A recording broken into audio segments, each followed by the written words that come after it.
Migala. Entonces, la publicidad como tal es un fenómeno producto de la posguerra. O sea, antes de eso, pues sí teníamos propaganda, pero la publicidad como la conocemos es producto de la posguerra. Sí, entonces, y de ahí no paró. ¿O ustedes creen que ha parado el...? Con mi comentario edgy es que es una guerra de marcas. También ese pedo, güey, o sea, con la diversidad de marcas, pues sí, lo hizo mucho más interesante. Ese ya es otro factor ahí que tendremos que ir desbaratando bien, ¿no? Como también las condiciones del mercado, pues han cambiado un chingo. Ahora, como por ejemplo, los primeros antecedentes de publicidad que yo encuentro antes de ese pedo, pues, si te vas ahí a la hemeroteca, ¿no? Ves ahí los periódicos que tienen ahí, los periódicos viejitos tienen ahí unos inserts de publicidad, pues, con un fin quizás como más pragmático, ¿no? Y un poco todavía, ya un poco fantasioso, de compra la gran radioconsola, o compra los vestidos más bonitos, que intentaban hacer ahí ya como cosillas convincentes y atractivas, ¿no? O sea, entonces esos como principios de empatía con el consumidor, de seducción al consumidor, y pues también, ¿no? Como de cierto engaño, pues ya se dejaban ver desde los inicios de los medios masivos. Entonces yo pienso que más allá de la posguerra, yo pienso que la publicidad nace con los medios masivos de comunicación. Y el primer medio masivo de comunicación, pues viene a ser la imprenta. Y la imprenta yo utilizaba como para periódicos. Sí, no. Creo que sí, valdría la pena, no sé si es mi sesgo que tengo ganas de hablar de guerra, o sí, valdría la pena hablar acerca de la propaganda primero, para ver cómo evolucionó de una necesidad real, que era como meter banda en el frente de batalla, a una necesidad pues también muy real, ¿no? Para las marcas, que era como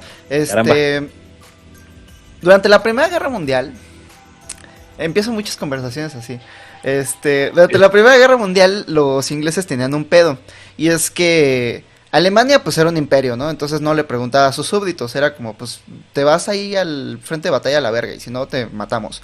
Los franceses tenían un sistema de conscripción que habían heredado de la Revolución Francesa, entonces no le tenían que preguntar a nadie, era como, pues como ciudadano de la República Francesa es tu deber ir al combate. Pero los ingleses no, porque los ingleses eran soldados voluntarios, era cada quien decía, pues yo quiero servir a mi patria en las grandes colonias y matar negros con mis metralletas, porque ellos nada más traen sus lanzas, ni pedo, me hago soldado voluntariamente. Pero cuando empieza la guerra y empiezan en los pequeños pueblos ingleses a ver cómo regresan estos güeyes, y a veces regresan todos, ¿no? Se van 100 de una división y regresan 20, pero en cachitos. Entonces la gente empieza a desertar, dejan de inscribirse, entonces el ejército tiene un problema muy real, y es como, necesitamos más gente, pero tenemos que convencerla. ¿Cómo convencemos a la gente de ir voluntariamente al infierno? Entonces, unas morritas que se hacían llamar la Orden del Clavel Blanco, decidieron salir, bueno, por órdenes del ejército inglés, ¿no?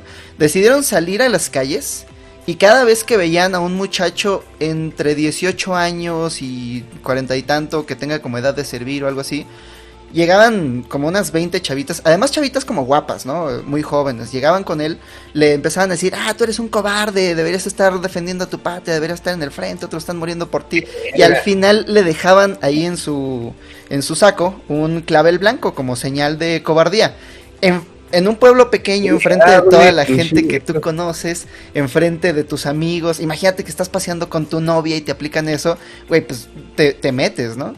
Entonces cuentan la historia de un chavito que tenía 16 años, le aplicaron este tratamiento y el chico se sintió tan mal que fue a uno de estos centros de reclutamiento.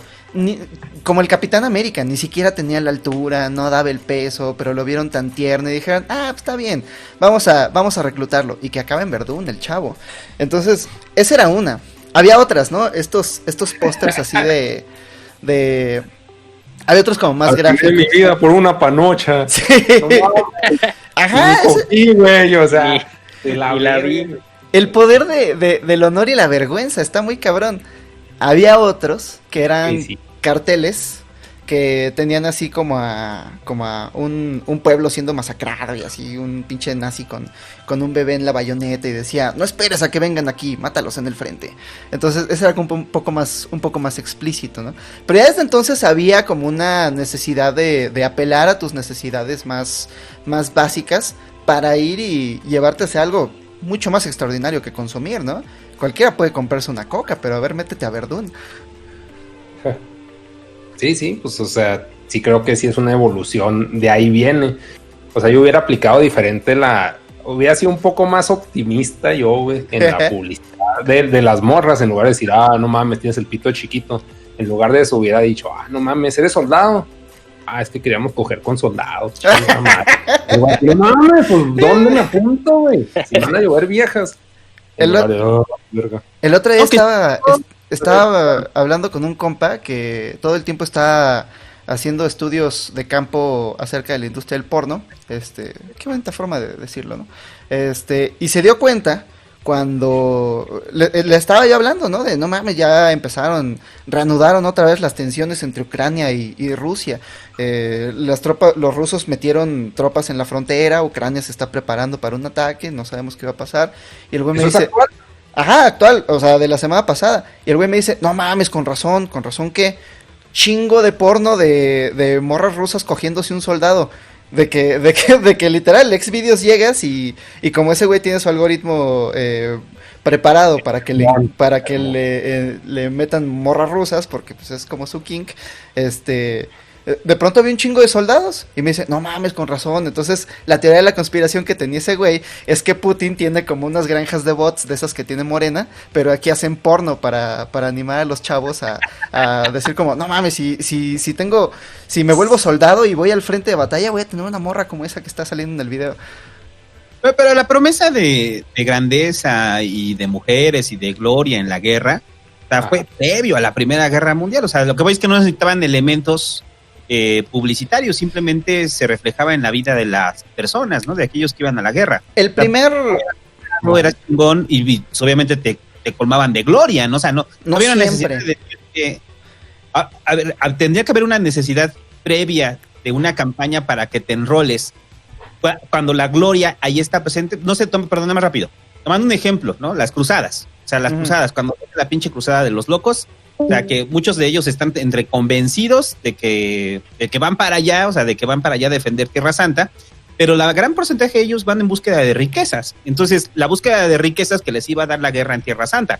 O sea, lo que voy es que hay deseos colectivos que no necesariamente tiene que poner la publicidad, sino que ya estaban ahí. O sea, si tú vas y le rompes la madre a un cabrón y traes riquezas de Jerusalén, pues obviamente te vas a hacer un güey poderoso, no tienen que darte más elementos, así pasa, ¿no? O sea, entonces la publicidad es cuando tienen que dar esos elementos cuando ya no es reconocido en la realidad. O sea, te vender algo que ya no es reconocido en la realidad, pero cuando lo es, no es publicidad, ¿o sí? Ahí estás mencionando un punto bien interesante, y es que solamente necesitamos publicidad cuando te vamos a prometer algo que no estás viendo en la realidad.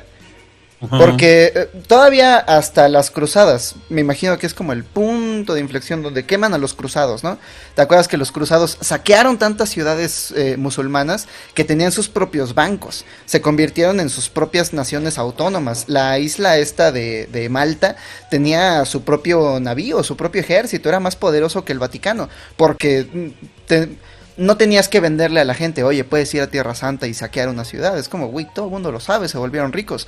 Se volvieron tan ricos y tan poderosos que los quemaron y dejaron, y hubo como una especie de cambio en la manera en la que eran repartidas las riquezas después de un saqueo.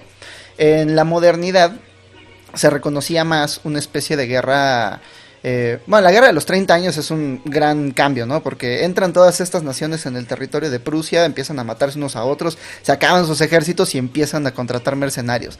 Y como empiezan a contratar mercenarios, a los mercenarios es como, pues tú te pago tu cuota y lo que sea, pero yo no estoy peleando por riquezas. Yo estoy peleando por una posición geoestratégica en el Sacro Imperio Romano, ¿no? Y entonces es como, los güeyes estos se estaban muriendo de hambre, les pagaban de la verga, les iba muy mal, a veces hasta eran niños ahí como arrastrados de sus casas, secuestrados, y les ponían una pistola y órale puto, vete a pelear. Entonces ahí se iban. Y así se mantuvo más o menos como hasta la Revolución Francesa. Hasta la Revolución Francesa, el ejemplo más claro, pero así eran todos los ejércitos. El ejemplo más claro que se me ocurre es el del Imperio Prusiano. Prusia se decía que no era un estado con un ejército, era un ejército con un estado. Tenía ahí como sus administradores y demás, pero al final era un ejército. Pero Marlino, todo eso. Ajá, como Barry Lyndon, pero ¿cómo funcionaba este ejército? ¿Era como voluntarios? No, era como, te agarraban robándote un pan y te decían, a ver, ¿te colgamos o te unimos al ejército? No, pues no quiero morir, me voy al ejército. Entonces eran puros güeyes secuestrados, o güeyes que habían escapado de la pena de muerte, o gente en condiciones bien culeras, y primero los apaleaban así como perros, y después por pura indefensión aprendían pues, a obedecer siempre a su general, y a decir sí señor, y a pararse ahí en la fila mientras... ¿Te imaginas pararte ahí en la fila mientras los de enfrente están metiéndole ahí la pólvora a su pistola con la que te van a disparar en la jeta? Hay que apalear a alguien para que acepte esas condiciones. Pero ocurrió la Revolución Francesa. Y cuando ocurrió la Revolución Francesa, todas las otras naciones europeas dijeron, güey, pues ahora es cuando. Ahora es cuando nos podemos hacer de territorios franceses. Y al unísono, todas las pinches monarquías europeas fueron a tratar de agarrar pedacitos de Francia. Francia se vio en una situación tan desesperada que mandaron un comunicado donde decían básicamente, a partir de ahora, todos los hombres mayores de edad son soldados, todas las mujeres son enfermeras, todas las plazas públicas son cuarteles, la única función del Estado es la guerra. Entonces, como resultado, Napoleón y otros generales de la época tenían... Si el ejército normal eran de 10,000, 15,000 hombres, Napoleón tenía 60,000, Napoleón tenía a veces 100,000 hombres, ¿no? Entonces, todos estaban bien pendejos, todos no eran soldados bien capacitados, pero tienen 60,000. 60,000 pendejos sí vencen a 15,000 profesionales. Y fue tal el... Es que se habla mucho acerca de el genio de Napoleón, y sí había algo de eso. Perdón, no a mi general Obregón, o sea, con toda la capacidad no era un chingo, mi general Obregón con 300 se los cargó. Ya. No, pero es que Obregón ya es posterior a la Revolución Industrial. Les gusta México, güey, es que son chilangos, ¿verdad? Me da un chingo de asco mi país, güey. Y sí hay que pagar impuestos y bendito SAT y la chingada, pero bueno, no. Pero no sé. Ese es el momento en el que comienza... No sé qué tiene... No, pero ese es el momento en el que comienza la propaganda de guerra, en la Revolución Francesa. La Marsellesa, el himno nacional más hermoso del mundo, y el segundo es el mexicano. A todos los latinoamericanos nos dijeron lo mismo. Un colombiano me estaba diciendo el otro día lo mismo. Güey, a mí me dijeron lo mismo de mi himno nacional, que el más hermoso era la Marsellesa y el colombiano era el segundo. A todos nos dijeron lo mismo. Bueno, la Marsellesa originalmente tenía letras, y las letras eran letras de ustedes, los valientes ciudadanos de la República Francesa, van a morir por su patria y demás. Entonces, no les estaban pagando, no les estaban dando permiso de saquear nada. A veces, es más, te colgaban si saqueabas, eran esos tipos de tiempos, pero te reconocían como un güey chingón, como un ciudadano valiente de la República Francesa. Entonces ahí es donde yo identifico el origen de la propaganda de guerra.